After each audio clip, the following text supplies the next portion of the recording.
What did you have for breakfast today? I had a coffee for breakfast. That's it? And then I had some, what did I eat? I think I had a salmon sushi roll and an avocado roll. Delish.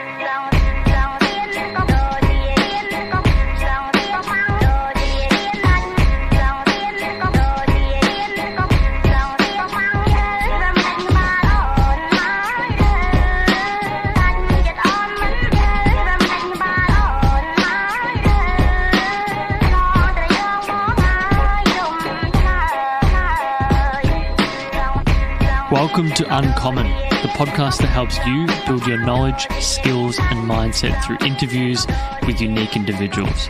My name is Jordan Michaelides, and I'm your host. To learn more about our array of guests, just head to interveiw.com/podcast. In this episode, I have for you Shayne Hunter. Shayne is a comedian and ex-leader of radical left-wing group Antifa in Australia. He's probably one of the most intelligent and intense comedians I've ever come across. He's floated in and out of ideology over the last few years, initially a right-wing libertarian, then an anarchist or leftist radical, and now a steadfast libertarian pushing people to not fall into the ideology of identity politics. Shayne is socially aware and poignant in his analysis of society, a benefit to anyone wanting to learn more about groupthink. This episode is a brilliant lesson in how people can just get sucked into cabbaging their minds about belief and ideology and cults. Most of my time was spent getting out of Shayne's way, letting him explain his journey and the ideology of the radical left, the group which he believes is ideologically more dangerous than ISIS. In terms of key topics we covered, we spoke first about cognitive biases and how the education system could be improved for that, conspiracy theories, procrastination. We then got into Antifa, what it is, his involvement, their ideologies, things like critical theory, postmodernism, neo-Marxism. We then got into comparing the radical left to the radical right, the outrage industrial complex, advice for ideologues, and Jordan Peterson to finish off. I think this is a fascinating episode and really would be enjoyable for anyone. Particularly if you like radicalism, ideology, and politics. If you enjoyed this episode, I suggest you go check out my chat with Neil Kolhatkar. That was episode 27. We spoke about politics, satire, and comedy. Neil was actually the one that introduced Shayne and I thank him for that. As well, Edward Burke, who is more on the right wing of politics. I wouldn't say he's an identitarian, but again, it sort of covers conservatism, Trump, and so forth, and that was episode 24. So if you want those show notes, just head to our index at interveiw.com/podcast.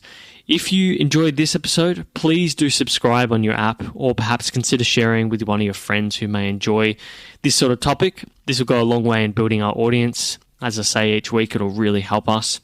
But look, with every week, as I say, thank you so much for listening, our regulars and newbies.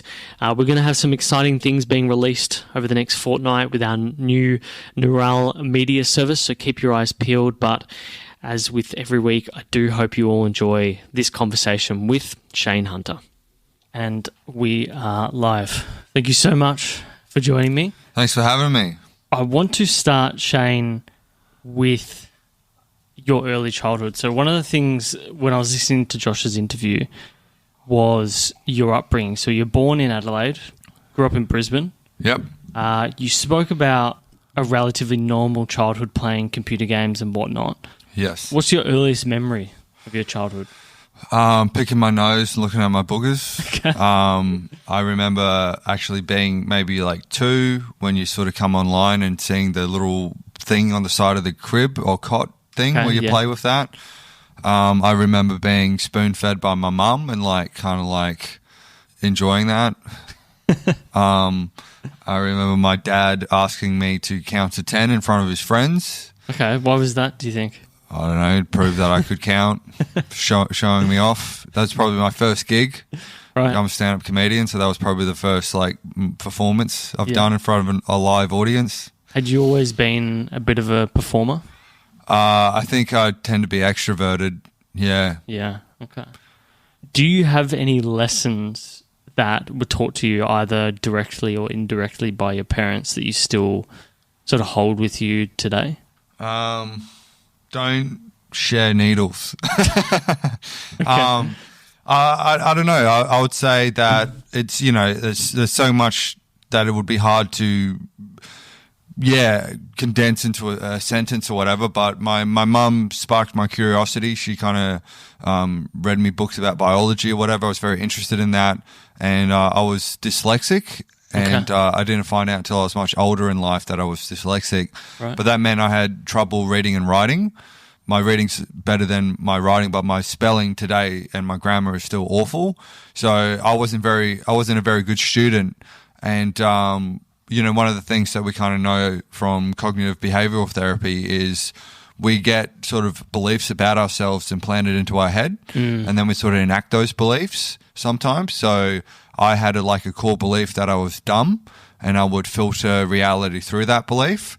And then obviously not being good at school, I would try to amuse the other kids. So that meant that I would sort of, I guess, only be using my ability to entertain and my vocal intelligence with the other kids while failing to do any of the schoolwork. Wow, okay. So it really reinforced all of that. Yeah, I suppose, yeah. So the only joy for me in school was trying to make people laugh. Right, yeah, because, that makes a lot of sense. My partner talks about it all the time. When you're at school and, you don't do well in maths when you're 12 or 13 and a teacher tells you or someone tells you, oh, you're just no good at maths.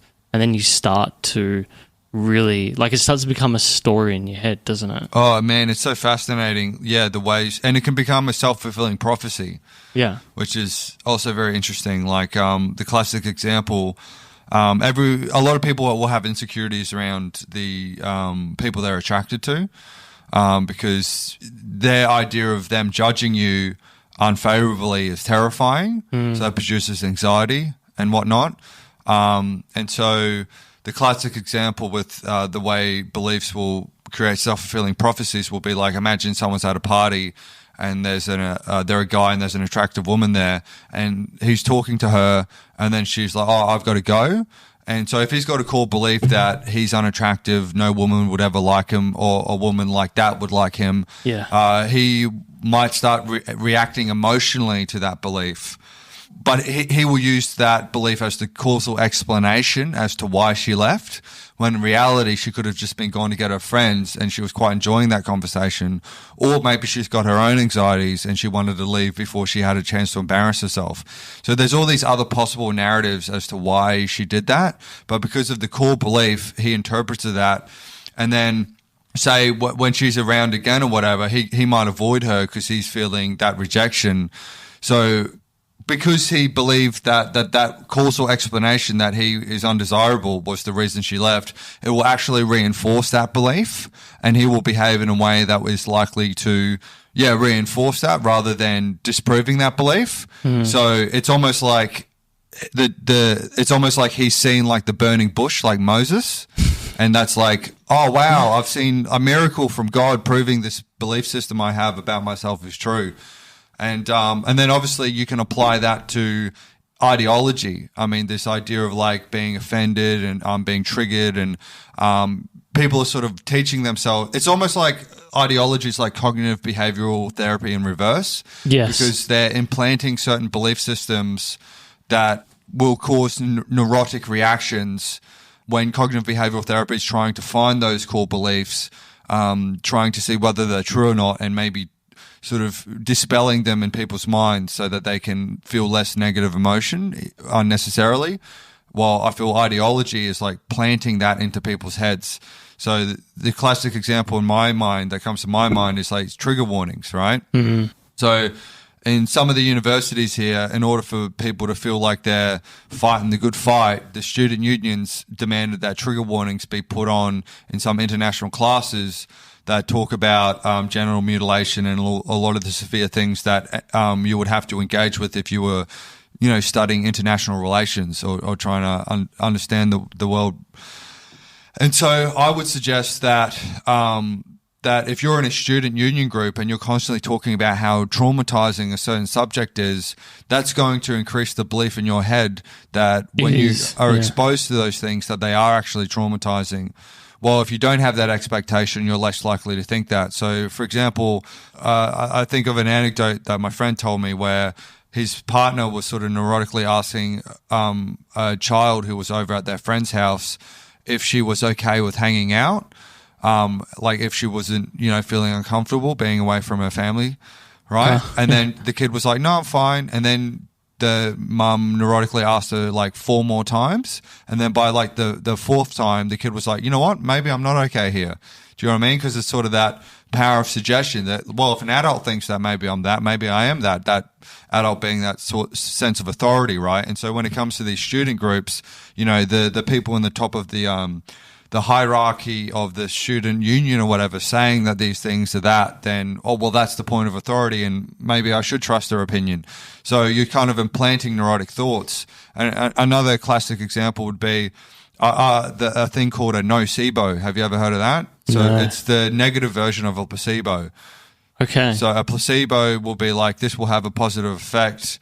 And then you've got the belief that it will, so you maybe feel a relieving of some negative symptoms, right? So your headache goes away potentially. Pain or whatever, yeah.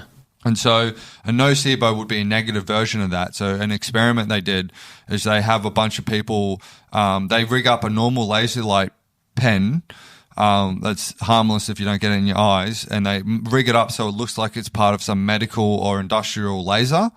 And then they have a bunch of actors sit in a chair and they shine the laser on their arm, and they get these actors to pretend that it really hurts them and it's very painful.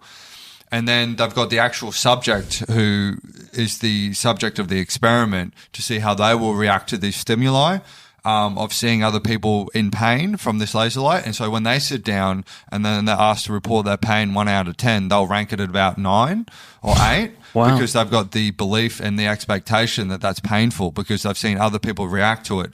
Now, if you're in if you're in a peer group where you're told that, you need a safe space because our society is so oppressive and racist and homophobic and blah, blah, blah, or that you need trigger warnings or whatever, it can actually lead to your subconsciously disempowering yourself because you've got the expectation that, no, I can't handle the world as it is. So that's how I see the modern feminism as actually disempowering women, Like nowhere in these articles about the pay gap, which maybe we can talk about later, is a bit of a myth. The answer's never work harder. Do you know what I mean? It's like, you want to fix the pay gap? Go make a Fortune 500 company. That might do something, right? It's always about trying to change other people's behavior. Yeah. And I guess we can talk about the resentment element of that radical egalitarianism. I've got plenty of examples, but yeah, so that's how I see the whole cognitive, and I had obsessive compulsive disorder. You asked me about my childhood. Did you? Yeah, so I had a obsessive compulsive disorder, and I was lucky that it went away in my adolescence. It usually gets worse. I think I just got lazy. Right. But it's sort of, I would have these irrational fears that I would have AIDS as like a 7-year-old. It's completely insane. I mean, I had generalized anxiety disorder since I was 21, so I can understand. Like, you have totally irrational thought. Like, I'm going to die from a heart attack right now. Yeah. And it becomes, you start to, like, search for it. Do you know what I mean? Like, you start to search for the symptoms. Ooh, what was that feeling in my chest? Ooh. You're trying to almost get validation for your neuroticism. You're trying to find... it's crazy. Well, I actually convinced my parents to get myself a brain scan. My parents and my doctor, to get a brain scan when I was about 14. Really? Because I was paranoid I had a brain tumor. God. And then, as you know, X-rays, radiation... damaged DNA increases the chances of a brain tumor. So as soon as I got my brain scanned, I wanted to go back in there. Because you thought I've definitely got it now. I wanted to see that. Like, I basically wanted to be hooked up to a brain scanner thing so I could watch it grow and be like, you see, I'm not fucking crazy. It's there. But yeah, it's so in that sense that I feel that ideology, particularly on top of other kind of disorders, like mental disorders, is a recipe for disaster. Well, it makes you more susceptible. I mean, what I'm interested by what you mentioned about the cognitive biases is what value would there be? Like, I feel like there would be a lot of value in having some form of compulsive psychology in, I don't know whether you have it in schools or university or whatever, but I just believe that would be so incredibly invaluable. Going back to your point about thinking you're dumb, because I mucked around in high school, man. The first 3-4 years, I totally mucked around. And the last 2 years, I paid attention because I had to, essentially. Otherwise, my life was going to be fucked. And it was by the time I was 19 at uni that I was incredibly passionate about learning. Like, I was just an absolute sponge. And I just wonder how much of cognitive biases played into that, thinking, oh, I'm just not, the type to learn this sort of stuff in high school. And particularly like in puberty. Puberty is such a volatile period in your life. I do wonder how valuable a short course in cognitive biases and your own mind would be for young teenagers. Absolutely. I tend to agree, man. Like, I feel like the entire education system is, that doesn't teach us any real life skills. No. It doesn't teach us anything. I mean, think about sex ed. I mean, could you at least teach us how to pick up? Like, for God's sakes, like, you know what I mean? It's like maybe you would have less school shooters if you taught people how to get laid. Yeah. Do you know what I mean? And like, not in a coercive way, but like, go become someone valuable that women might respect. Do you know what I mean? And then they'll maybe pay attention to you if you're friendly to them or whatever. But it's that Cole Young quote, which is that until the unconscious is made conscious, we'll be its slave and call it fate. Something like a quote like that. But yeah, I feel like until you become aware of these subconscious processes, you're going to be bound to them. Mm-hmm. I mean, think about the Ash experiment. Do you aware of that one? No. So this is the most famous experiment in group psychology group psychology, but with regards to conformity. And so basically the experiment is they get about 10 people in the room. 9 of them are what they call confederates, so people who are told to act a certain way to see how it affects the subject's behavior. They have a scientist stand in front of this group, and he looks like a scientist or whatever, and he's pointing to a placard where it has black columns of clearly different length, just 3 of them on a white placard, so it's very clearly of different lengths, numbered 1 till 3. And then they ask the group what is the longest column, and then the group will say that the second longest column is the longest, right? And then usually on the first time the actor will say the correct column, then they'll do another slide, and then they'll again do the same thing where they say the second longest column is the longest. And about that time, around 70% of the time, people will go along with the group and won't trust their own perception because I think instinctually, like, we're kind of wired for that. But obviously some of the most horrific evils that have ever occurred, human sacrifice, genocide, infanticide. A lot of these are based around these kind of group dynamics becoming hyper-pathologized. What do you mean by that? Well, I feel that when you're in a society where everyone's telling you, slowly and slowly you've gone into this, like, you've divorced the society's relationship with truth, and everyone's being told sort of from the top down that the Jews are the problem, or everyone's being told that we've never had greater production, food production or steel production as it was in Maoist China, which partly led to the extreme famine that happened, which, millions of people starved to death or whatever in Maoist China. Or the Jews being put in ovens in Nazi Germany, I see that those same kind of subconscious forces that give you the results of the Ash experiment are also related to the kind of forces at play when it comes to these totalitarian societies. Yeah, another good example is I can't remember the name of the experiment, but they have a participant sit down like an actor, and they're rigged up to like an electrical system. And Milgram experiment, I believe. I think so, yeah. A lot of these experiments were done after the fall of Nazi Germany, and just showing how willing people were able to conform to an authority of some kind or a group of some kind. So in case your audience doesn't know, the experiment is they have like a scientist asking someone to push a button, and then through like a glass door where the subject can't see them, they get electric shock. and usually the person's acting or whatever, but the person, the scientist leading the person to push the button will ask them to turn up the voltage. Yeah. And then that will increase the amount of pain of the subject, and sometimes the pain of the actor who's pretending to be electrocuted. He'll, to the point where he even say, stop, that's enough. But the scientist is like, no, keep going. Yeah. And I forget what the percentage is, but quite often people will go along. They'll go the whole way. 80% will go to the point where it's like it's on the dial. It says danger, death. They'll go to that point. Insane. It's nuts. And you know, and so the same kind of, you know, and there's so many other ways that the subconscious will trick us or whatever. I mean, you know, one thing I think about that I've been pondering on recently is like the idea of like, say, jealousy, which is like the idea that, you know, you see someone who is maybe living up to the ideal that you want to be for your life, but you're not there yet, or maybe you can't ever get there or whatever. So you kind of get resentful of them and jealous or whatever. But, you know, we kind of feel the emotion. We feel a hurt by them, and then we associate that hurt with them.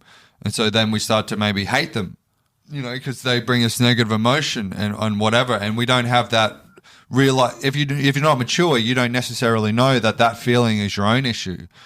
Yeah, and then you'll kind of scan through their characters and all the evidence you have about them, and you'll scan and you'll look for information for a reason why that person's a shit person, and you'll focus on that to help validate those feelings, so you can feel better about that pain that is caused by you by degrading their character, you know. And there's sort of all these kind of subconscious tricks we'll play with ourselves that I think are fascinating, you know. And this is kind of what the whole Buddhism thing was, observations of ancient people trying to get at, how, you know, the pursuit of mindless pleasure or whatever can ultimately lead to an unfulfilled life or whatever. And that, you know, the things we think will make us happy don't necessarily make us happy. They're sort of like an outer manifestation of a deeper issue psychologically that we have. Like, for example, I went through a period where, you know, I had maybe low self-esteem around women or whatever, so I started having a lot of one-night stands, but ultimately that was unfulfilling. And that wouldn't necessarily fix my internal issues. And I think when you see these celebrity breakdowns and meltdowns or whatever, you know, in our society, it's sort of the ideal to become famous and rich or whatever. But, you know, some people who do it, you know, they might experience, you know, a dangerous world of sycophants, or maybe they feel like their fame and wealth isn't deserved, and then they have to deal with the fact that they think they're a fraud, and then everyone in the society is stupid enough to fall for their stuff, so they have to deal with the fact that they're a fraud and everyone's an idiot. And no wonder they shave their hair off and start doing hard drugs or whatever. You know, so I think it's, you know, even Owen Wilson tried to kill himself, man. And, you know, so all these things that we kind of have beliefs that think we're going to make us happy, and, you know, it's also tricky to navigate, you know. And then ideology at least gives people a kind of certainty, a sort of rigid thing to deal with all that chaos of uncertainty. And they can follow that path and then feel like they're going, no, I'm good. I'm relating to the highest good there is. Yeah, but it's quite a dangerous path. It's the most dangerous path there is. I wanted to jump back to your own, I guess, journey. You were the point, let's call it the starting point. You were about 15 and you fell into the world of conspiracy. I think you yeah, I was a little bit older than that. It was about, yeah, sort of when I first got the internet, around 16 to kind of 18 or maybe 20. Right. I started getting, into conspiracy theory because I guess it's alluring, you know what I mean? It's like, oh, I know the secret truth. It's like, yes, I've got the map. Yeah, it's like all the unknown truth. And I think human beings, our brains want to know the causal explanation behind things or whatever, and when people offering that and then there's a little bit of emotion involved as well, it can be very seductive. Yeah, and then you sort of moved to what you call right-wing libertarianism, so sort of Ron Paul's of the world. Yep. And then somehow, which I can't understand the flip here, you fell into anarchism. Yeah, so with right-wing libertarianism, it's sort of we'll mainly put all the kind of evil in the world at the hands of the state, that when the state can interfere in our lives, it makes mistakes and it makes our lives worse. I mean, that's sort of a simplification of the idea, right? And sort of usually it will point to the evils of like what happened in communist societies when absolute power of the group, of the state over the individual leads to evil, awful outcomes, right? And so, and great inefficiencies as well. And so that made me go, yeah, communism sucks. We should be free. That, resonated with me. But so I started to get concerned about the possible Western intervention in Syria, which looks like it could happen again. Yeah. But why were you concerned about that? I was concerned about that because I thought it could lead to a chain of events that could lead to a thermonuclear war. But did you genuinely believe that? I genuinely believe that. And just like core beliefs, or like when you're obsessive compulsive, if you think the world's going to end and you think there's a realistic chance of a nuclear war, and you just see your mates just like fucking going, "Good day, Gary," and not doing anything about it, and then you kind of see a group of people who seem to be relating to that, you will gravitate towards those people. And that's kind of what happened to me. So I started going to these anti-war protests in a way of going, no, the Western had joined that and blah, blah, blah. You understand that a lot of it was a proxy war, right? Yeah, I didn't know enough at the time to make a competent evaluation, for sure.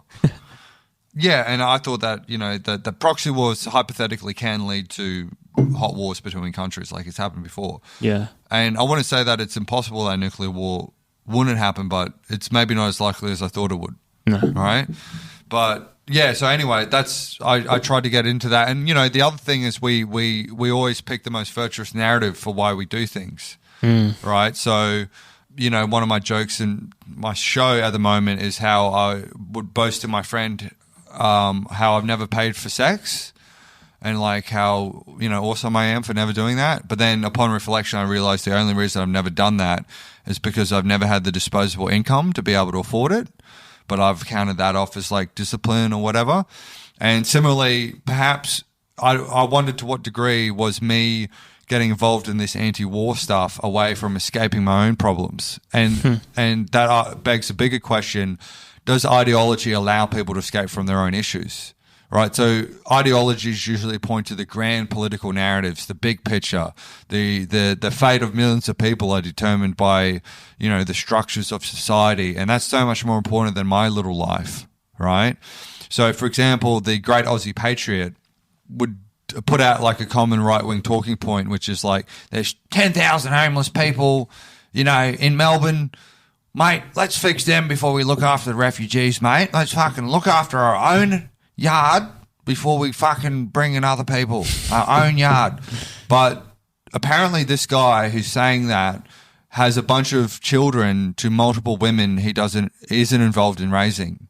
So if you actually believe that logic, it's mate, before you worry about the fucking immigrants, maybe you raise your own kids. Do you see how he's kind of applying the logic to the big picture but not his own life? Yeah. So they use it as a method of ignoring their own problem. Yeah, because the grand narrative is bigger in terms of its, how many people it's affecting. It places significance on your life. And it's also will inflate your ego because you're relating to something really important. Yeah. So, for example, think about the psychology of procrastination, right? So, have you ever found yourself having to do some task or work task or whatever that's kind of hard and intimidating to start, but then you're well, rationally, I do have to do my laundry, so I'll do that now, but that's actually a way for you to trick yourself into not having to face that hard task, right? So whenever I've got something hard to do, my room never looks tidier, right? So I would suggest that these grand ideological narratives are a form of spiritual procrastination. And I mean spirit in terms of relating to the highest morality or whatever. So you got your first order drives, which is food, sex, whatever. Second order drives, career, friends, whatever. And then maybe third order drives, which is okay, you got a day to live. You're going to go maybe tell your dad that you love him or some shit that you kind of don't want to do because it's kind of hard and you have to be vulnerable or whatever. So, and you can kind of put that off because he's not going to die anytime soon or whatever. You can kind of avoid that. So I feel that it's a form of procrastination. These ideologies allow you to go, oh, it's worrying about the homelessness or the refugees is cleaning the dishes when he's got kids to raise. You know what I mean? Yeah. So that's how I see that. So to what degree was my involvement in the journey towards activism a way to escape the burdens of my own life. So it's an extreme form of procrastination. Yeah, it's like you're trying to wash up the dishes for the whole world rather than do the shit you need to do in your life. Yeah, and I feel that the antithesis of that is a lot of what Jordan Peterson says, and we'll get into him soon. Well, another aspect I just wanted to say about it, what was I thinking? Well, you know the psychology of like if you don't try, can't fail. Yes. Right. So like, hard to find an example of it off the top of my head right now, but I think you understand the principle, and hopefully your listeners do. But to some degree, maybe ideology is that thing of like, on some level, you know that your individual action can't change the whole world, but then you can also feel really moral because you're trying to, but then, you know, you can't really fail if you like support utopia. Yeah. Do you know what I mean? So you can kind of avoid failure. You shared something about Brett Weinstein, and I've listened to a lot of his talks now. But you shared something recently. I'm just interested if you've built an opinion on what is the biological basis for why we do this. Like, why do we procrastinate? Why do we skip pain when we could sort of see that it results in a good outcome? It's very interesting, and it's hard to say because not everyone does that, right? Like, is it really that? I just wonder, have we become more like this because we've got more things that sort of trick the lizard brain component? Seductive pleasure. Yeah, like we're sometimes I feel like I'm just a bunch of bad habits masquerading as a personality. Do you know what I mean? Like all the little distractions that we confront or whatever. But the other thing that I think about procrastination is like, think about like the term deadline. Okay. Right? Like, do you think it's an accident we call it a deadline? So if you don't do this by this point in time, you've missed that opportunity. You're going to lose a job or you're not going to get that promotion, and your chances for survival and reproduction are being reduced, right? Death is a consequence. It's the deadline, right? So what I mean is like other animals will feel anxiety, say a gazelle, because it sees the tiger or lion or whatever off in the distance. It's like anxious. It's like, oh, fuck, I got to get ready. With a deadline or with some sort of task that's looming, because human beings can kind of see into the future, right? We're like shitty psychics. Like we know in a month's time that shit's going to happen, but it's not as real as the immediate now. But we still have a vague sense of like a looming sense of something bad's going to happen or something confronting or something hard or difficult's happening, right?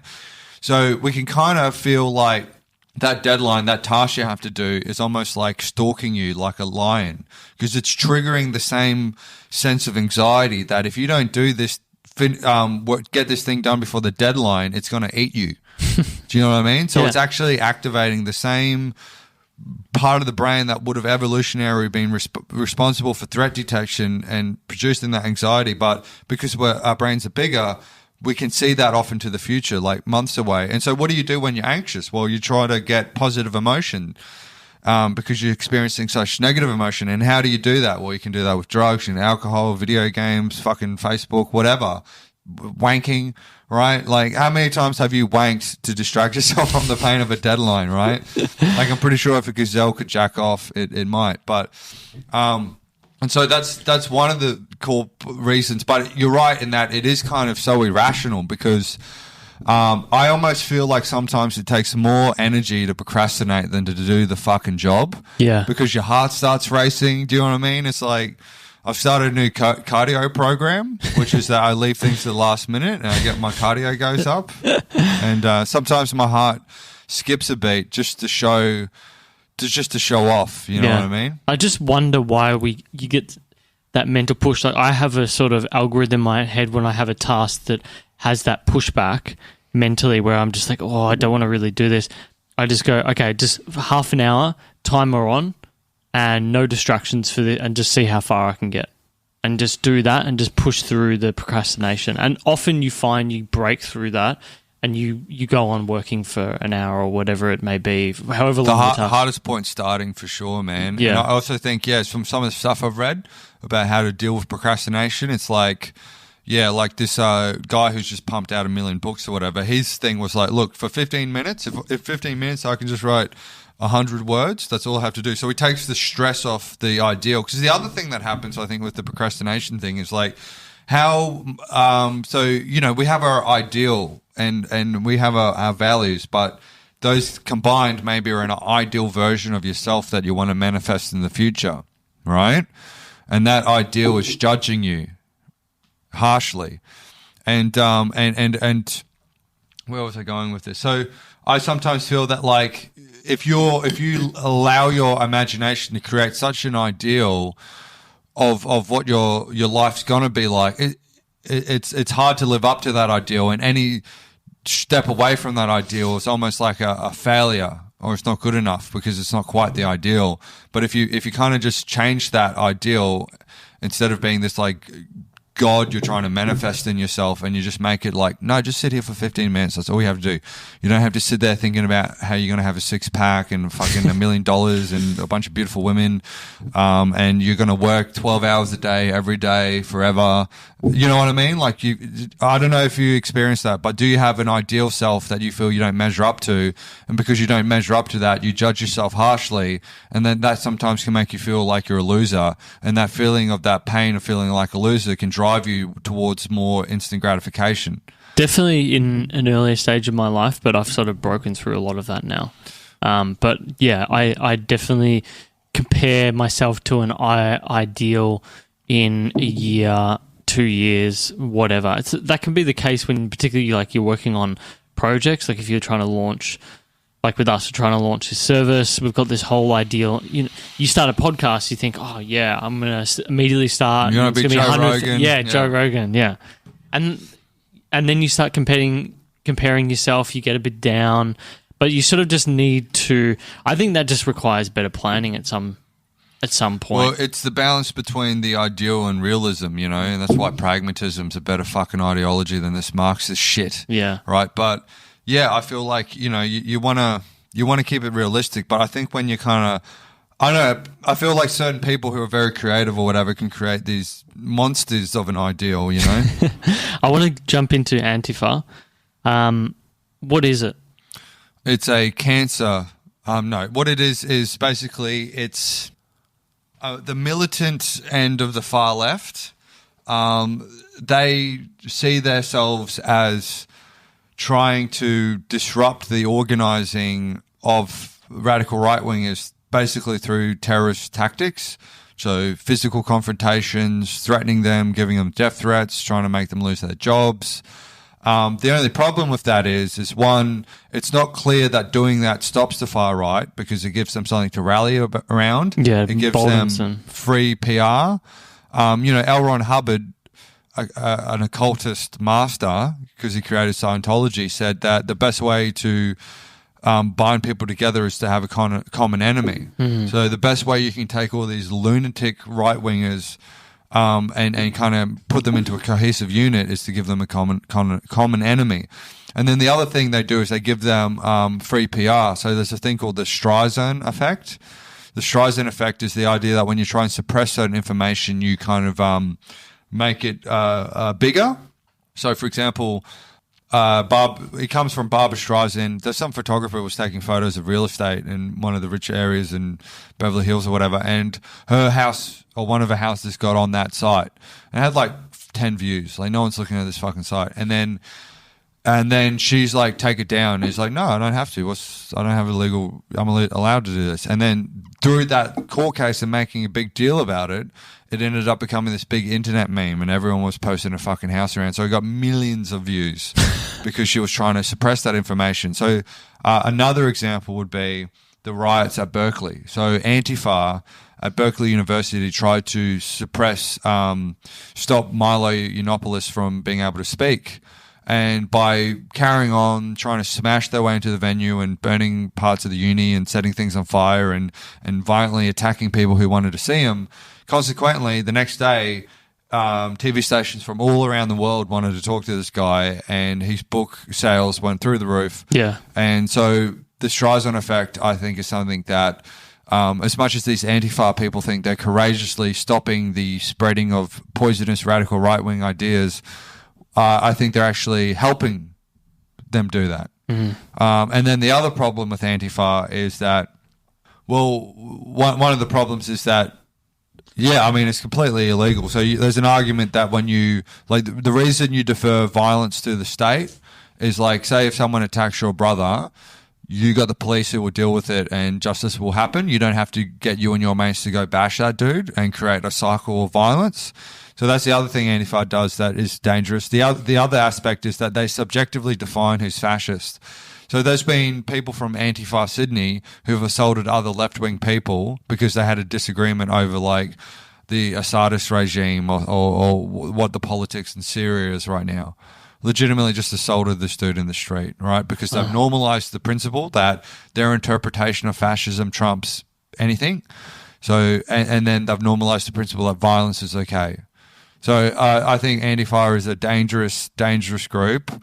And I think that, you know, things like the Weather Underground, you know, did result in innocent people getting killed in bombs. And, you know, in a hypothetical scenario in Australia, if political polarization continued to increase or whatever, you could see more, you know, someone could get killed. And I certainly think it's dangerous the way that Antifa encourages people to go to these rallies to protest the far right. Because a lot of people who are, like, young and naive who go, oh, well, I don't like the far right, and maybe they don't fully have their heads around how dangerous the radical left wing is, because, you know, a hammer and sickle doesn't look as evil as a swastika to people. That, you know, they encourage these young people, or not even young or whatever, but just sort of naive people who are maybe centre left to go to these rallies, put themselves at risk of physical danger, of getting criminal charges, which might impede the rest of their life, and all the while not even clearly having any hard proof that this stops the far right at all. So I think Antifa is a disgrace, and I'm ashamed that I was ever part of it, and I let myself be led down the path to subscribe to that stuff. And I also think there's a lot of people who are after violence, but they want a ideological narrative to be able to justify it. So one of the leaders of Antifa Sydney would always go to football hooligan things, and under the guise of trying to recruit them into Antifa. But yeah, he would just mindless violence. Well, like, one football team fan group would attack another one violently in the street. A homicide or permanent brain damage or permanent injury could occur at any point, and probably has in these scenarios, but they do it. It's insane. To what level were you involved?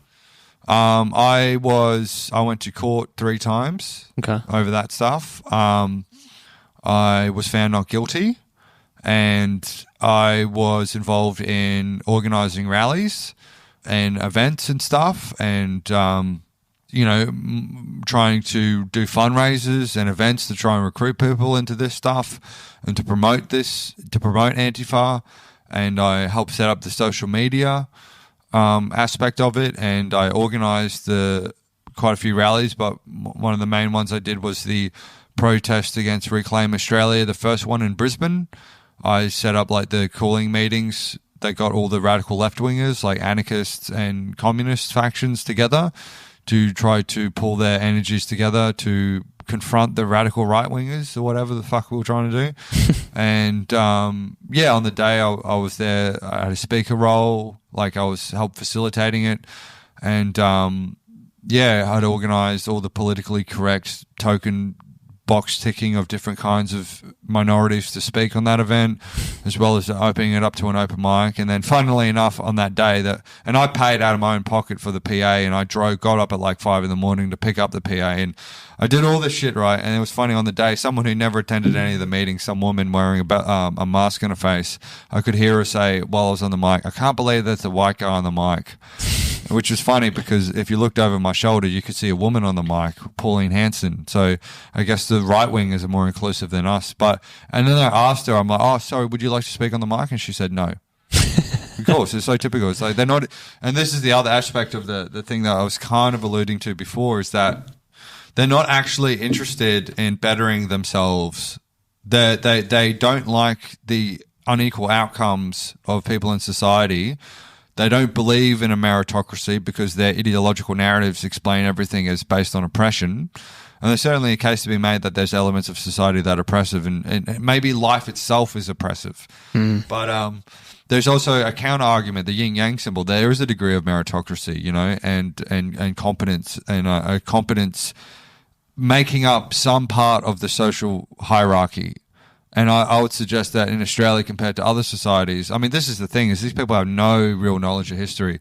I mean, go look at the Bronze Age or whatever, but, you know, to some degree, you know, maybe in Australia that there is a, you can move up the social hierarchy based on competence in a way that other societies haven't been able to allow for that to happen to the degree that it happens in our society. So there's no gratitude with this ideology. It's sort of like, you know, those videos of like a 14-year-old girl gets like a new car, right? And she's like, yeah, it's just like a Ferrari. Where it's like, I wanted a Porsche, Dad. You're the worst dad ever. Fuck you. You know, that kind of shit. It's almost like these young people have no real knowledge of history. They've been taught this easy way out that everything's oppression, and they don't have any gratitude or understanding of how many thousands of fucking years it took to get to this point. That have a society where like innocent until proven guilty and free speech and all these great things we have. It's like, hey, we've got this great car for you. We've got this Australian society. We've got the most ethnically diverse population in the world, and we're not all stabbing each other. You know, look at this. Look. We got the highest minimum wage in the world. We got great working conditions, great safety, you know. Nah, fuck you. You know what I mean? It's like the 14-year-old girl that doesn't have any gratitude. And the other thing is like, you know, back to just the individual philosophy or whatever, like I was trying to write in that cafe just before about how gratitude is the antidote to resentment, in my opinion. So, for example, I was writing about how we get resentful of like we lose gratitude for what we have in life, or like, oh, how come I'm not constantly getting my dick sucked and having millions of dollars or whatever? Like, why does God hate me so much, right? But then, you know, you don't have gratitude for what you have, and like any refugee or whatever would see my life as a perpetual state of bliss because it's all relative, right? So that's why I think if I was waterboarded for 5 minutes every morning, I would have more gratitude. Because I'll be like, well, I'm not being waterboarded now. I can enjoy this or whatever. And actually, that's if you listen to Jordan Peterson long enough, he talks about how in initiation ceremonies in different cultures, the reason they do that is to have a reference point for suffering, to basically make that the hard shit you're going to encounter in your life, you're going to be better equipped to it because you've encountered something bad, right? So you've got a reference point for suffering. Like if you've never experienced any real suffering in your life, dropping your ice cream on the ground could be like devastating psychologically. Like you'd be like bedridden for like a week going, oh my God, that ice cream was so good. What happened, right?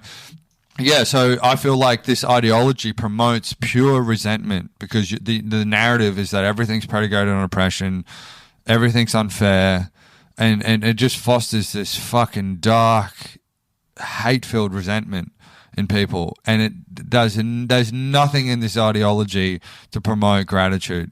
So it's promoting like a school shooter mindset.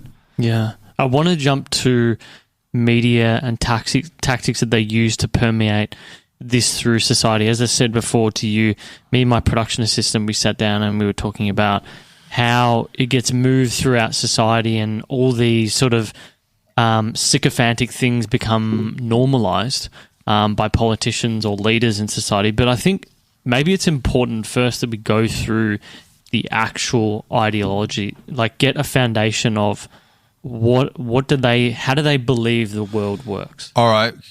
So what do these people believe? So the radical left-wingers, what do they believe? Well, there's a multiple, what's the word in religion where it's like Protestant, Catholics, denominations? There's a few denominations, but a lot of the main things they have in common is a rejection of capitalism. Is it a rejection of capitalism or a rejection of Western democracy and capitalism? Well, they don't see there being a difference. Okay. Do you know what I mean? So, well, basically, how do I sum up their belief systems, right? So they believe that capitalism is only predicated on oppression. They believe that private property is illegitimate. And so, for example, I'll give you an indication of how this works in the way that they think, right? So there was a thing that Marx wrote about the enclosures, right? So there was a process when capitalism became capitalism where private property could become abstracted and represented by pieces of paper that the state would guarantee that piece of paper meant that person owned that property, and then they could exchange that piece of paper to other people who could afford to buy it. And so it created absentee ownership or private property, right? So radical leftists will see that process as being completely illegitimate and unnatural. And you know what? Maybe it could be. Who knows? Because the state guarantees a degree of violence that will maintain that property. So based on that understanding, I came to perceive private property as being based purely on coercion and violence, because you had a centralized state that will use violence to guarantee. And, you know, talk about legitimate ownership, right? So people who in support of capitalism will say, well, people should be able to own property because they've mixed their labor with the land. They've worked, they should own the fruit of their labor. But after successive generations, you get to the person where someone might own 1,000 bits of property, where other people, in order to access the means of life, have to engage on the terms of the property owner and work for them at a disempowered bargaining position, where they sell their labor to the property owner, so the property owner gets the bulk of the value of that other person's labor that they can use to reinvest and expand in their growing personal empire. So in that abstraction, I perceived all work as this illegitimate form of coercion based on a system that shouldn't exist. So, for example, the reason circus animals will do unnatural things like tricks where like a lion will jump through a burning hoop is because the lion tamer has deprived the animal of food and water and the means of life without doing that activity. And so that's how I would perceive someone working at IGA. That person mopping the floors at IGA is only doing it so they can access the means of life, shelter, so pay rent, and food, right? And water or whatever. And so I would perceive that as like a circus animal, right? That person was doing an unnatural activity with their time. And then there's an existential element that I think the leftists point to that has an element of truth, is that, you know, life shouldn't be about toiling away in a sweatshop for someone else's profit, you know? So as much as we can kind of see the irrational, dangerous elements of the radical left and the madness, the evil things they'll do to in the name of their ideology for their utopian ends to alleviate that, they do point to real issues. Right. So, so that's classical Marxism, is basically this idea of private property being illegitimate, and that maybe we could move to a alternative system where the property, instead of being based on absentee ownership, could be based on usage rights. So you could use that property and maintain control and authority over it as long as you maintain the property and that you're using it, and that you could alleviate absentee ownership. Now, could a society function on that? I've no idea. All right. Would that be better than the system we have? No idea. All right. But that was sort of the utopian socialist vision of like people like Karl Marx, right? So that was very seductive, particularly for like in Europe at the time, where like whole families were working in coal mines. You know, there's a reason why these ideas took root. And then so modern Marxism, which is called, you know, people call it neo-Marxism, takes that same oppressor and oppressed dichotomy. So most people in the modern age will see capitalism as both having that oppressive element as well as having a symbiotic relationship between workers and bosses. So the girl who makes manager at Macca's, the 18-year-old, over the girl who didn't, you know, it might have something to do with the fact that the girl who became manager would come to work all the time and wouldn't, you know, come over hungover an hour late, right? So there's a degree of meritocracy and symbiotic relationships between workers and bosses, as well as oppressive elements. You know, there are cases where bosses do have the incentive to try and cut wages and work conditions. So there's always this tension between that, but I don't think it's solely. So Marxism creates that there's no individuals, there's only classes, and group identity comes first, and that workers and bosses are in a power struggle. That ultimately one class has to beat the other class, and that's the workers' revolution, right? And then you get rid of the classes and you have a classless society, and all that evil or oppressive elements or the hardships of capitalism, they envision being removed through this idea of class struggle. So the socialist utopians had a few ways of doing it through taking over parliament. So that's how we get the modern social democrat movement, like Labour, or maybe even the Greens or whatever. And then the other strategy was a violent revolution with a vanguard party who would take over the apparatus of the state and would use that to redistribute resources until eventually it would wither away. And that was the Leninist model. And then the other one was the anarchist one. And so this is what I became. I was an anarchist, which is anarcho-syndicalism, the idea that just like how workers can have a strike or they can occupy their workplace in order to shut down profits until the bosses give in to the demand. What happens is that these bosses would form workers' councils, so that you would democratically take over workplaces with the workers, and you would kick out the bosses permanently, and that the workers, instead of bosses or absentee ownerships owning the means of production, factories, farms, or whatever, the workers would own them collectively through democratic councils. And that was very seductive to me and a lot of people, because in history we saw it go from monarchs to republics, where you have elected officials or whatever representing different parts of the country, right? And then they would debate in parliaments as to what to be done. So it was easy for people in the 1800s to perceive that these anarcho-syndicalist ideas of workers' democracy being the next step. So instead of having a owner who's kind of like a king who can mandate what happens, it would move towards a more and more democratic system within the workplace itself, which would hopefully be more socially optimum, right? So the capitalist system would be overthrown in what's called a general strike, where everyone goes on strike, but it will be a general revolutionary strike. So everyone goes on strike, but all the workers kick the bosses out of the workplace. So it's a very seductive idea or whatever. And so it seemed that, when you believe that's possible or whatever, you have a causal narrative to believe that the things like war, poverty, all these things that would cause tremendous suffering could be alleviated through this utopian ends. So that's what I was working towards.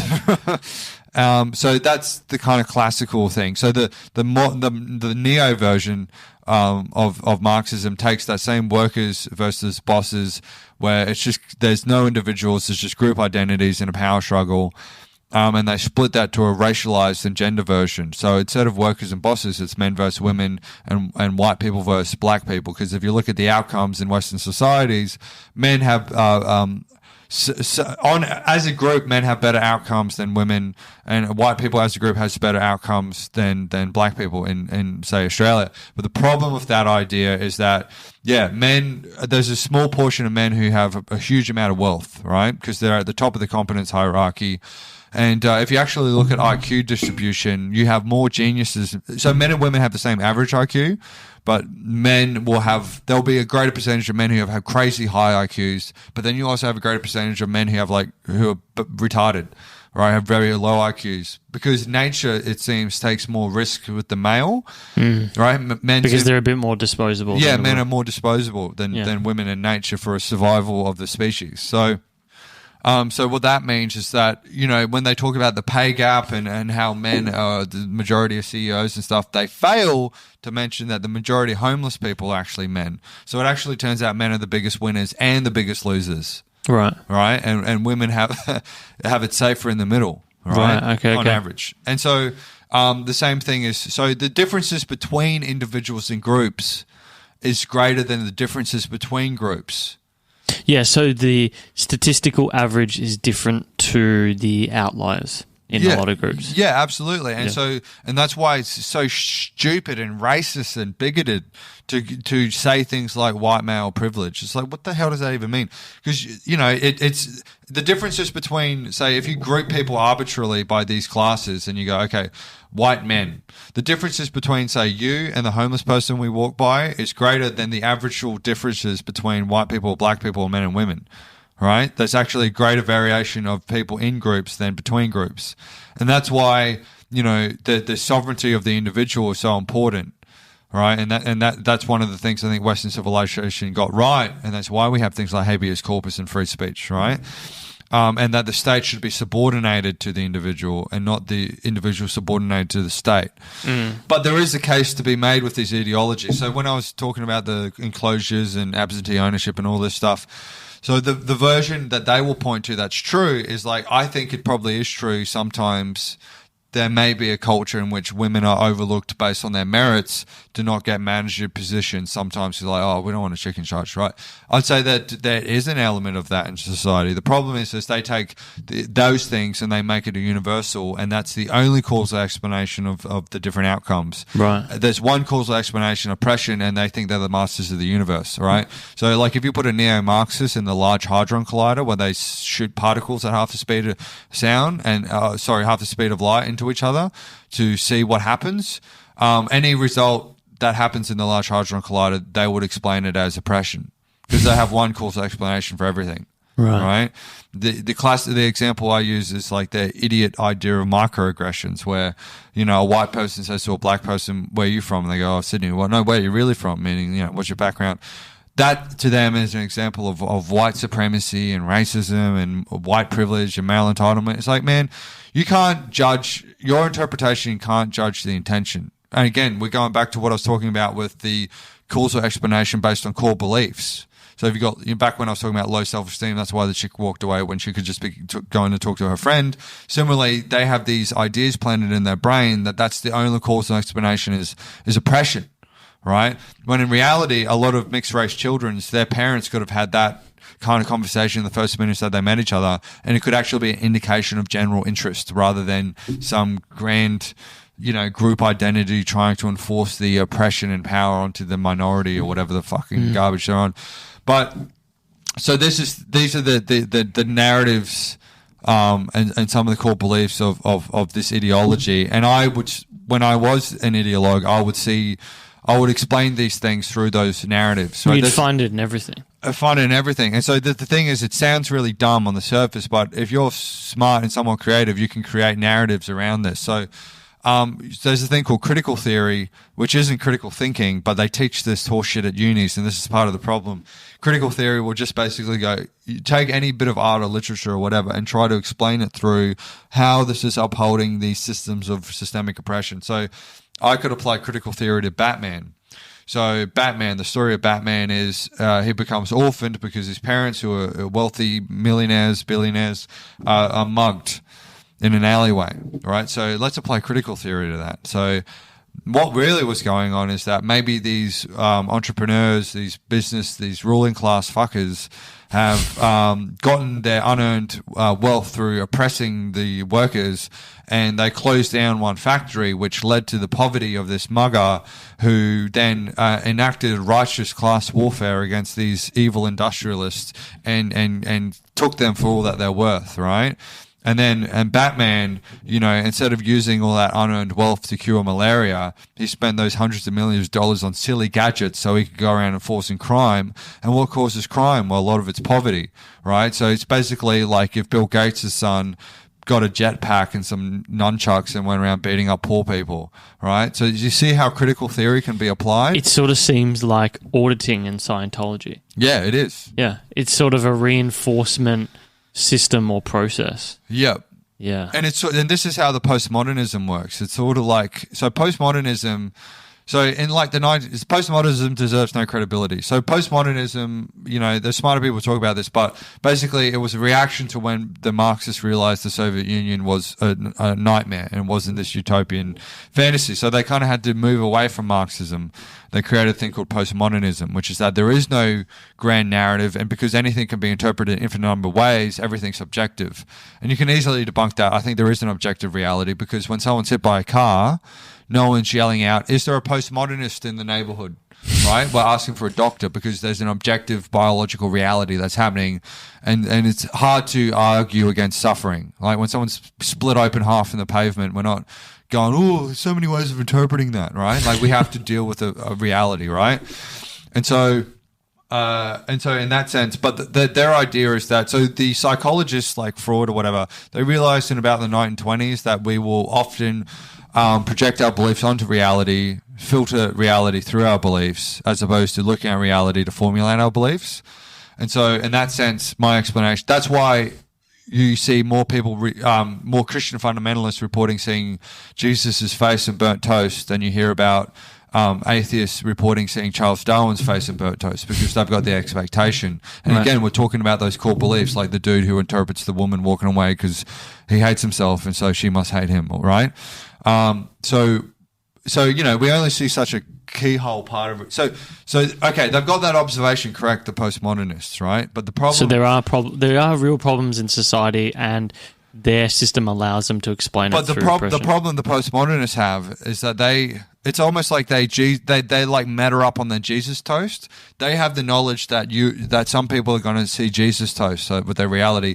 Some people are going to come with their biases that might be a result of the socioeconomic identity group demographic they may randomly be part of, right? It's probably true on some level. Like, you probably haven't been called like, I've got mates who are like, brown skin comics who've been heckled with like, hey, monkey, or like a female friend comic who's got like big tits who, has been heckled like jump, right? There's definitely truth in that certain demographics might experience different shit on average, right? But the problem is they assume, they kind of make that assumption, but then they assume that their problem is their version of Jesus toast is assuming that you're Jesus toasting, right? So I project my belief that you're seeing things through your belief based on your group identity. So postmodernism makes the same fucking mistake that it claims other people are making. I see. So they're like measuring up on their Jesus toast. Dude, it becomes very... Wow, you're really doing mental gymnastics for this. Yeah. It's nuts. Yeah. Well, when you leave a cult, you tend to go, what the fuck happened to me? Like, you tend to like go, you have some questions around this stuff. But, so how do what do they use to normalize this in society? Well, what they do is they take the mainstream values, and I think it is a mainstream. Like, I think most people are repulsed around the idea of racism, the idea of sexism, the idea of rape, the idea of discrimination. Luckily, these are mainstream values. Like, people find them morally repulsive. But what these fuckers do is they take those mainstream values, they redefine what constitutes those things, and they use it for social power. So, for example, this could have happened unconsciously maybe. So, for example, if you're in a shopping center and a kid goes, Mom, and they chuck a tantrum to get the lolly, they notice that, oh, well, Mum caved in, I can do that behavior again.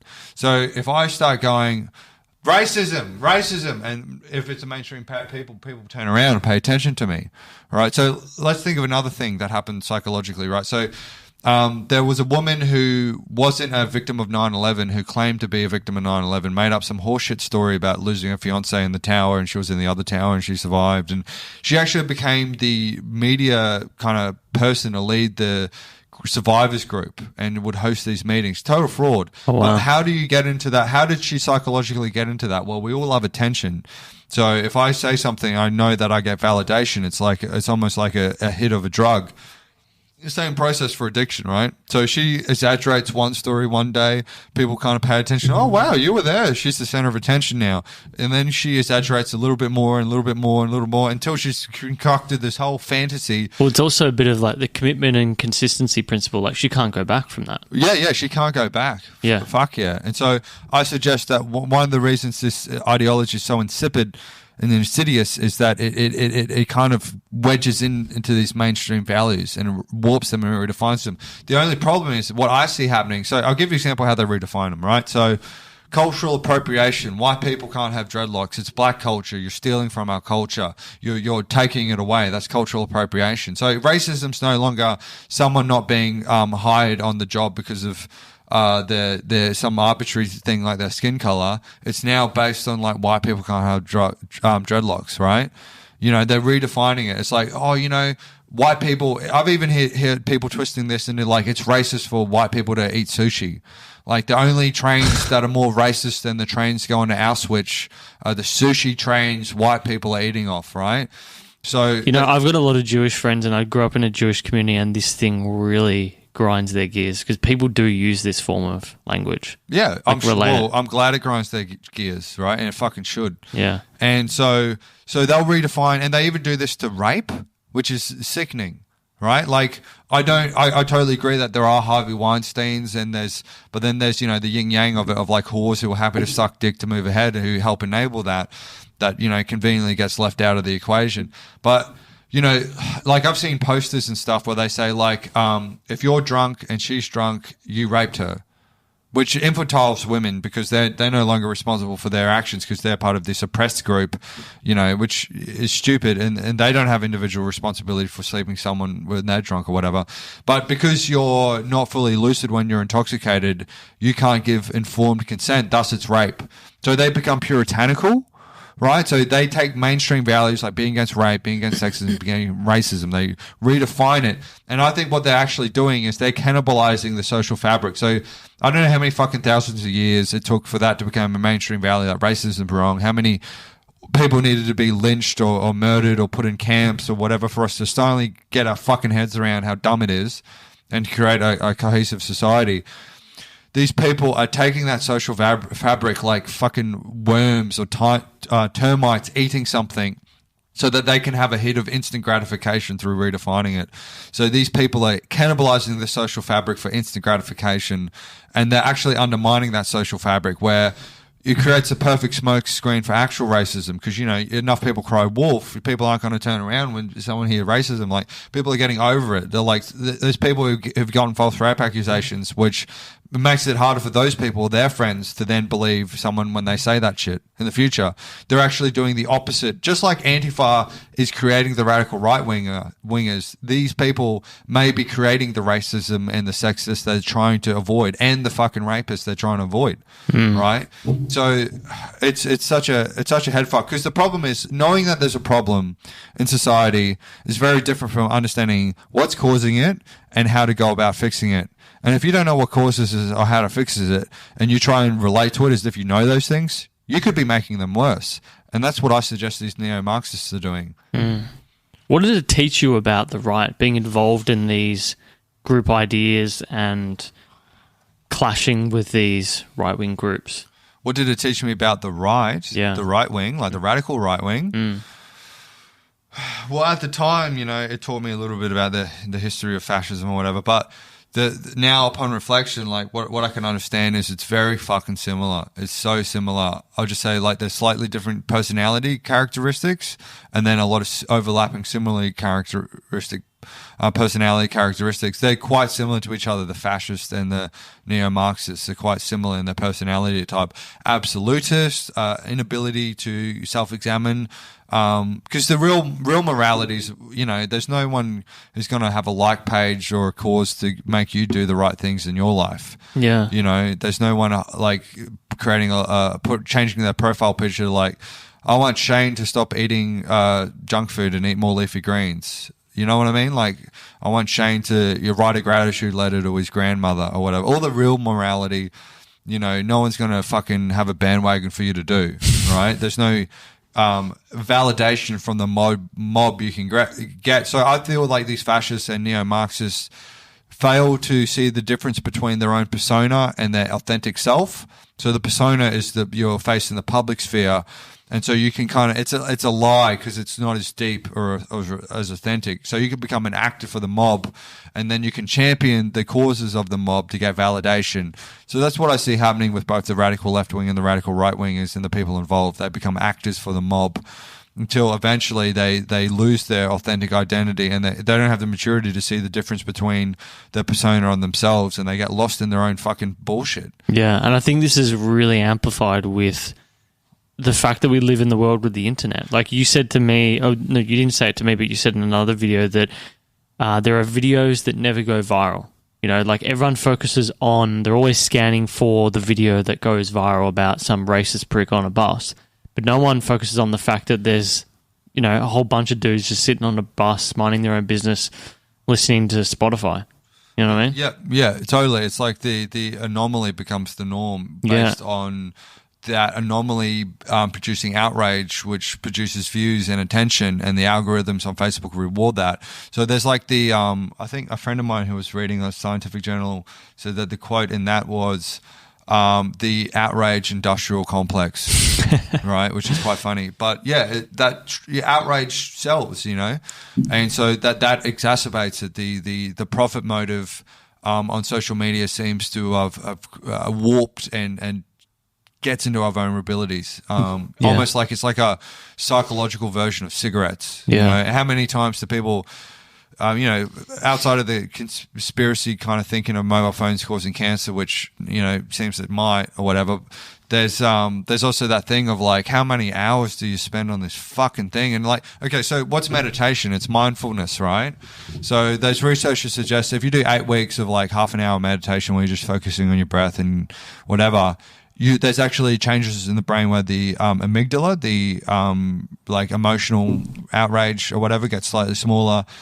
Although you don't want it too small, because apparently the thing I heard the other day is like in psychopaths, they have like no amygdala, they don't feel anything. So you don't want to feel nothing, right? But I'm sure it could be a little smaller in all this. And then the hippocampus becomes bigger, so that's like memories and stuff. And there's actually a bit of extra grey matter in the frontal lobes. So there's measurable physiological changes in the brain happen from meditation, right? So that's through mindfulness, where you're trying to clear your mind and get rid of the clutter in your head and learn to focus. And I think social media, if there's such a thing as mindfulness meditation, that suggests and applies to a thing called mindlessness. And I would suggest that Facebook encourages a state of mind called mindlessness. And perhaps that makes your hippocampus smaller and your amygdala bigger as you're getting fucking outraged and all this shit. So it's like the opposite of like Vipassana meditation. It's social media. And like the other thing is, it's like, okay, why are cigarettes bad? Well, the cliche is they say that it takes 15 minutes off your life, each cigarette, right? Well, I'm using social media 2 hours a fucking day taken off my life. And that's in the now, not at the end of my life. Do you know what I mean? So it's a vice. It's taken over. We need AA groups around Facebook and social media. And you know, I think when if in one part of your life you give in to constant instant gratification and bad habits like pulling it out every 5 seconds, I would suggest it's harder to regulate other aspects of your life, like not drinking and not being seduced by the peer pressure when your friends are drinking, cigarettes, cannabis, other drugs, other behavior like gossiping to get that quick hit of instant gratification when you compare yourself to, but you know, all these areas, or lying, you know, sometimes it's easier to lie than to tell the truth in the moment. But, you know, it's a better short-term strategy, but a worse long-term strategy. But you don't want to deal with the consequences in the now, just like the same psychology of when you take in alcohol or whatever. You know, all these aspects of your life, I would suggest get ripped. You're more susceptible to it when you're constantly practicing mindlessness meditation on social media. And then, obviously, when it comes to ideology on top of that, it's a fucking recipe of disaster. So, Peterson's kind of draws on Nietzsche's idea of the last man and radical egalitarianism. So Nietzsche's prediction is that with the death of God, where you had the moral parables on the focus on the individual's capacity for corruption, like Buddhism, Christianity, or even Aboriginal Dreamtime stories, neo-Marxism, the individual's dead and all those moral parables are gone because obviously, you know, the world wasn't created in 7 days or whatever the fuck, right? And that, you know, Buddha didn't get reincarnated, right? So all that's thrown out with the bathwater, all those moral parables that maybe were the operating system to allow us to get to the point we got to so the individual's focusing on not being corrupt, right? It becomes this Marxist shit where like, oh, it's the external world, the material reality, and all that lessons of the internal world are forgotten. And so not only does the moral burden not come on the individual to focus on their element of corruption, like if Christ or Buddha is your role model, you're kind of thinking about, oh, how am I corrupt, right? But if they're not your role model and it's like Kim Kardashian, it's like, how can I be as a fucking much of a hedonistic piece of shit as I can? Or, so that's Friedrich Nietzsche's idea of the last man. So society would oscillate to the last man. So a society more interested in increasing comfort, right? So that's your Pimp My Ride, your celebrity culture, your gossip magazines, your fucking football stars, your vapid shit, right? And I would say that the reason people become totalitarianism is they realize the vapidness in that. And I would say that things like the GFC, the Iraq War, and then Australian Idol and Pimp My Ride and Kim Kardashian destroy the faith in the civilization and makes people look to radical alternatives. Right. And then the other prediction was societies will go to radical egalitarianism. So instead of focusing on my capacity for corruption, I'm looking at society, I'm looking at the group identity. And so for me to feel moral, I don't need to focus on my stuff. It's all about the persona level, understanding the external world. So if I tell you not to say bad words, then I'm moral, right? And the other thing is like, how much of us are looking for an excuse to power trip? Right. So in this study, I talk about, right, So I'll just tell you a bit from my show because it helps articulate this. So they did a study where people walk across a rickety bridge and they have a woman standing in the middle, right? They have that same woman standing in a bridge closer to the ground that's stable, and then they ask them to rate how attractive she is. They say that on the rickety bridge she was more attractive because the heart was racing, and then our consciousness experienced feelings, and then we attributed why we feel those feelings. So they attribute the anxiety towards her and rate her more attractive because we associate that with people we're attracted to. So that means if you're on a coffee date, you should order the coffee and be like, oh, can you put 5 shots in that coffee? That way her heart's racing. And she's like, oh my God, I haven't felt this way about anyone. This is incredible.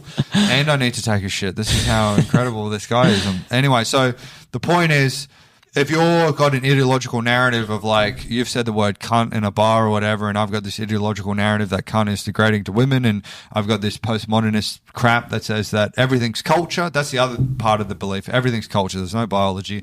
And it's a utopian fantasy to believe everything's culture, because if you believe everything's culture, human consciousness is infinitely malleable, and we can redesign human beings by changing the culture. And that's how you got the crazy Marxist collectivism where everyone was forced to work in the same farms and shit, right?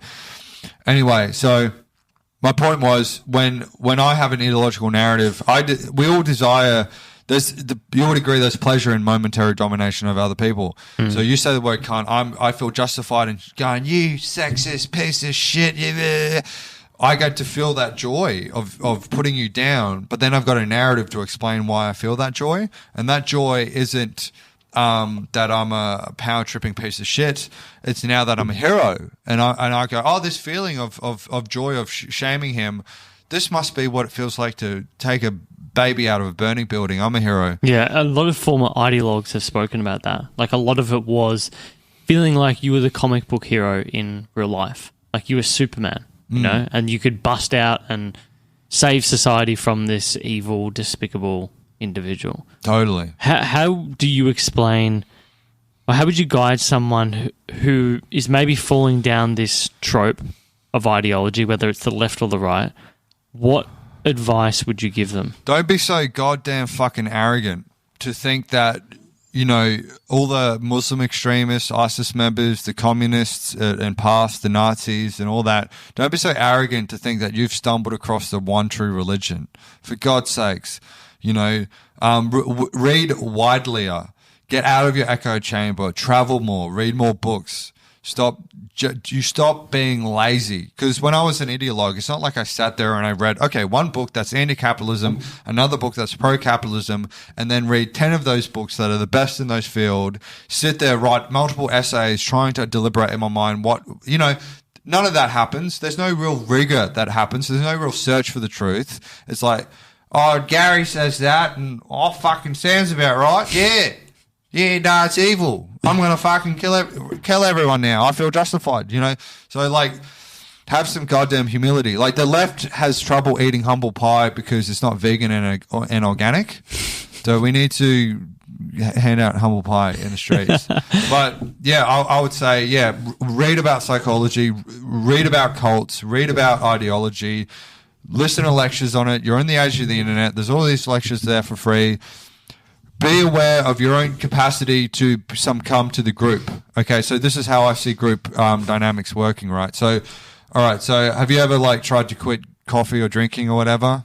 And then, like, you wrestle in your own mind of, like, say, you know, you're out with a mate and it's Friday. It's like, you know, you've got the weekend free and they're like, there's a voice in your head. He's like, go on, just have a drink, right? Then the other voice is like, look, no, you've had too much. Just chill out. You'll like it better tomorrow. And so there's a civil war in your head. All right, you got the alcohol lobby in your head with those neurons going, "Fucking do it, mate! You're out with the boys," and the other one's like, "No, don't.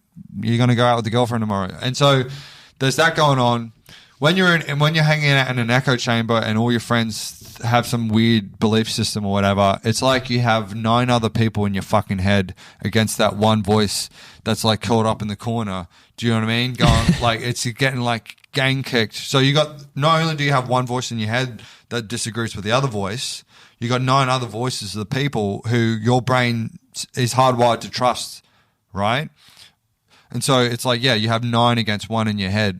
That's what happens. That's how you get to Jim Jones' suicide cult. Yeah. You've spoken a lot about Jordan Peterson. How did you find him? Well, one of the things that got me out, because we got confirmation bias, we don't like to see things that disrupt our preconceptions of reality. So I would look at I would avoid looking at social justice warrior cringe videos. And then, because I was watching like just dumb entertainment a night to soothe me, like just fail videos. And then eventually I took up the courage to look at one of these SJW videos. I was like, holy fuck. It was like a fish out of water. I could just see this. I was actually amazed at how identical the speech patterns were with the social justice warriors, the ideologues that I was involved with in Sydney and Brisbane, to some city in America. It's like this is the Borg. These people are fucking hijacked by memes. They're just meme machines. And that was amazing. And seeing how blinded they were and seeing it from an outside point of view was cathartic. And then through that, I saw, people like Ben Shapiro and Milo Yiannopoulos, who can articulate at least clearly to some degree why some of these things aren't the full story, or maybe in some cases completely wrong. And then obviously Jordan Peterson seemed to be the most thorough and deepest of those three. Well, he seemed to be a lot less ideological than the others out there. Yeah, Milo seems to just, he's on like he spits things out like he's he's not as deep or as authentic as the other guys. But yeah, Jordan Peterson, having studied ideology and psychology, helps to illuminate this stuff so much, and I feel has given me that message of like, if you want to be moral, you want to be a hero, you're going to do it without a fucking mob validating you, and it's going to be in the small areas of your life. So, clean your room. It's like Cole Young said, no, people can't see God because they can't look low enough, right? And so it's like, instead of looking to, like, I can in my locus control, I can stop telling myself that I hate myself in my head. That could be step one. Step two could be telling my family members that I love them and show gratitude for them. That could make their life better. And that would do a hell of a lot to ripple out good in the world than fucking holding a sign screaming at someone to be the change that I can't be in my life. So that's the thing. It's like, it's actually hard to live up to your own value structure. It's so much easier to tell other people to live up to their own value structure. Like, part of the awakening for me was like, oh yeah, the government's corrupt, but then I realized I'm corrupt. Do you know what I mean? My own consciousness is like a shitty president doing crazy things. And like, my subconscious is like the journalist at the White House press conference asking my conscious questions like, Mr. President, didn't you say you're going to start going to the gym?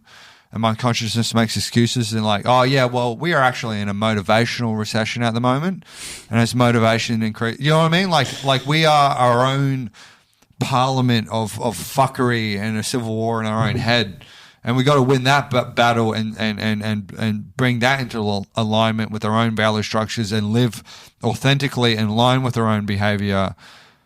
And that requires years of hard work. And that, I think if everyone was doing that, we would be a lot closer to the actual utopia these fuckwits are thinking about. Do you know what I mean? It's not the system, it's you. I agree. You've experienced a lot of this stuff now.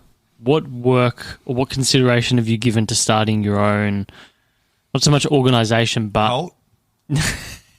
Not a cult, but some form of work here in Australia to help? Yep. So my consideration is I'm going to start doing a video series called The Cognitive Dissonant, where I'm going to examine these different aspects of the way our mind tricks us, whether it relates to ideology, addiction, or emotional issues, or self-esteem, or belief systems. And I'm going to be doing that, and I look forward to that. I'm also going to try to write a book while I'm doing it, and then do a tour, a live stand-up show on that topic. I'm also going to write another book about my experiences in activism. It's going to be called The Safe Space Archipelago. Okay. It's going to be all about my experiences in that, and hopefully it'll be entertaining, illuminating, and humorous. and I'm going to try to facilitate some debates between people on the, not quite radical end of the political spectrum, but kind of, there. Try to normalize debate and try to break the echo chamber and articulate how the echo chamber is more dangerous than anything, almost, And I'm going to sell shirts. I'm going to, the Antifa flag. It's like a red flag and a black flag with a circle around it that says anti-fascist action. I'm going to have a shirt that says anti-ideological thinking, and it's going to be two brains, a pink brain and a grey brain. I've seen this, yeah. This would be really good. And I'm going to sell a Make Yourself Great Again hat, like the red hat, so they'll make fun of the radical left and the radical right. And I'm going to try to maybe do some maybe once that's moved along, I might try and do some protest stunts where have like radical centrists doing a protest, like yelling about how they're corrupt in the street to just do a funny comedy video. I'm going to make sketches articulating these kind of issues. And a lot. Yeah, so I've got a lot of work that I'm enthusiastic about ahead of me, and I think I can really do a critical blow to the momentum of ideological possession, because I was in hell, man. I went through 4 years of fucking hell. Yeah, and you've seen a lot of the sides as well. Well, I think I've developed a bit of intuition around this, but I look forward to furthering my understanding around these subjects. And I also want to interview multiple psychologists and some people who are maybe experts on some of the particular subjects that I want to get involved to. Yeah. So I'm going to do podcasts and interviews with them. That's my ambition. I think that would be awesome. We're running out of time, so I want to jump into some quick, fast questions for you. What does your morning look like? What's your morning ritual? It's chaotic. Some nights it's laying in bed until 1 p.m. But the last few days I've been waking up and I just eat and I go to the gym. I do like half an hour of jogging and then some push-ups. I feel way better the days I do that than when I don't do that and I've like drunk and smoked pot and hung out with the comics the night before. Yeah. And even though it feels good in the moment, I feel when you trade self-esteem when you indulge in instant pleasure, that's you, because you lose faith in yourself. You're like, well, I'm a piece of shit, aren't I? Although it is interesting to know that people can get to such a level of denial where they just rationalize their addiction. And like, no, smoking cannabis is wonderful. You know what I mean? And I almost envy their ability, because that protects them from the self-esteem damage for having the instant gratification. But yeah, that's kind of what my morning looks like. But I hope to get into a better routine and small incremental steps. There you go. Best purchase under $200. Ooh, lordy. A book called You Are Now Less Dumb, all about our cognitive biases. Okay, very nice. What seems obvious to you but not to others? Well, I think it might be the case that we don't have free will. Okay, so you're in that Sam Harris camp? I think it might be the case that when people look for the sacred or spiritual things, they're looking to like an abstraction. And it might be that this is enough, that this is the spiritual realm, like being now in the material is that. I think that because of convergent evolution, that like evolutionary traits evolve independently from each other. So the biggest example is like vertebrates and invertebrates. Some creatures evolve eyeballs. Creatures with spines and without spines separated evolutionarily before they evolved eyes, and independently evolved that. Mm-hmm. So I think that there might be an objective state of morality and consciousness and awareness that could be realized through humanity or other species, in the same way that like maths is like prime numbers kind of exist in an abstraction, that these universal truths and moralities and tendencies might be realized independently through multiple species in the universe. Not through the lens of just humans. Yeah, not through the lens of, and that there's an objective state of bliss and love and compassion that the universe is trying to realize within itself, and that is something that might redeem all the suffering and horrific nature of reality. Last question for you. If you could have a billboard anywhere in Australia, where would it be and what would it say? It would say, "Get fucked, cunt." It would. Where would it be? Yeah, so you know the Coca-Cola sign? Yeah. That's on King Street or whatever? I would replace that with a Cole Young quote that says, people don't have ideas, ideas have people. I like that. It's really good. Where can people find you? What are you up to? They can find me in the club. No, they can. Yeah, if you go to my like page, is a good place to follow me. Shayne Hunter, Shayne Hunter.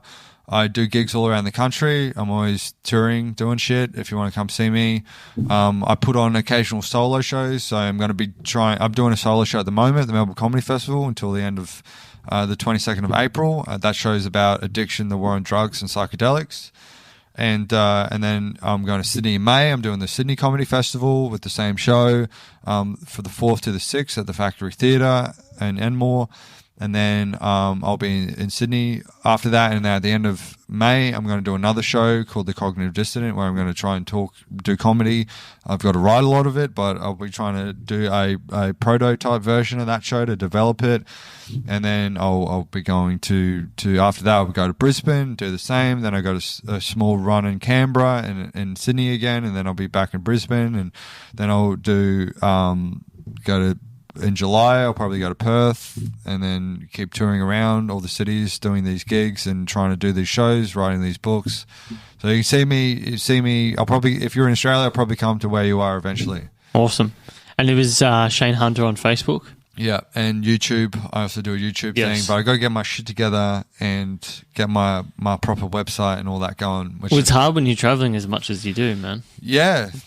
You know, but it's also easy when you're substance abusing to not do it. Look, this has been awesome. I've learned a lot. Thank you so much. Thanks for having me. Cheers. Thank you for making it this far. Before you run off, we have a quick ask for you. Subscribe on your podcast app. Subscribing will give you priority access and help your fellow-minded listeners find Uncommon. Or you could also share with a friend. This will go a long way in building our audience, which will help us both get further guests on the show. Don't forget to like us on Facebook, Twitter, Instagram, or YouTube by searching Neurale, which is Neurale. But until next time, thanks for listening.